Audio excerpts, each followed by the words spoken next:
और लंबा वक्तव्य उन्होंने रखा।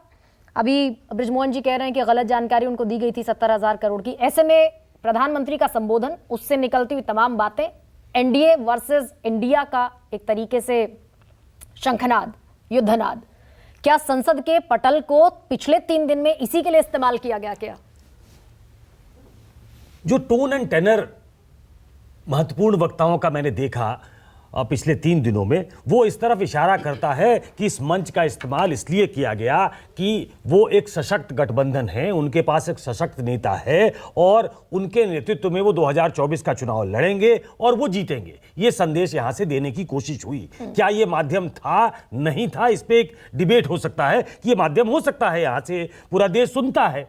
पार्लियामेंट भले कन्वेंशन से चलता हो, कन्वेंशन कई बार टूटते भी हैं, तो वो हो सकता है कन्वेंशन तोड़ने की तरफ आगे बढ़े हों। ये बात जरूर है कि प्रधानमंत्री का जो आज का भाषण था उसमें वो सवाल पूछते ज्यादा नजर आए। प्रधानमंत्री जवाब देते नजर आने चाहिए थे। प्रधानमंत्री ये जो नो कॉन्फिडेंस मोशन लाया गया था वो मणिपुर को केंद्र में रखकर लाया गया था। लोग प्रधानमंत्री से ये सुनना चाहते थे। प्रधानमंत्री इस देश के सबसे एक्सेप्टेबल नेता हैं, सबसे लोकप्रिय नेता हैं और वो देश के प्रधानमंत्री भी हैं। तो मणिपुर भी उनसे कुछ उम्मीद लिए बैठा था कि प्रधानमंत्री जब कुछ कहेंगे, वहां शांति की अपील करेंगे तो एक मैसेज जाएगा। प्रधानमंत्री इंक्वायर करने की भूमिका में ज्यादा थे।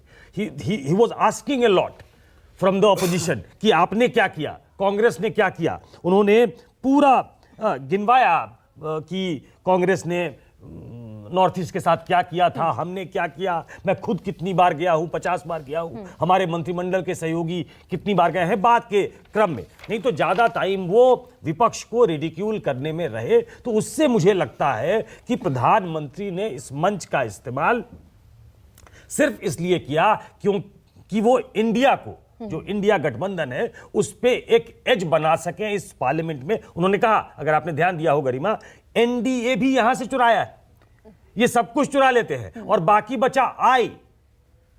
तो त्यागी जी की तरफ कह रहे थे आई मतलब मैं, और उनके नेता की तरफ भी इशारा था कि सब प्रधानमंत्री बनना चाहते हैं, मतलब औकात किसी में नहीं है, बनना सब चाहते हैं। और आई की भूमि, आई की भावना बहुत है, मी, आई मी मतलब घमंड, इसीलिए उन्होंने ये घमंडिया नाम दिया। इसीलिए मैं कहता हूं कि ये पूरा भाषण पॉलिटिकल ज्यादा था, वो आंसर देते हुए कम था, वो रिस्पॉन्ड करते हुए कम लग रहे थे। मुझे कल अमित शाह का भाषण, मैं ऑन रिकॉर्ड कह सकता हूं सब बिल्कुल दोनों भाषण सुनने के बाद कि अमित शाह का भाषण ज्यादा बैलेंस्ड भाषण था। उन्होंने राजनीति भी की, उन्होंने विपक्ष पे हमले भी किए, उन्होंने चीजों को सामने भी रखा। एक sense of proportion Amit Shah के भाषण में बेहतर था प्रधानमंत्री के हवाले की तुलना में।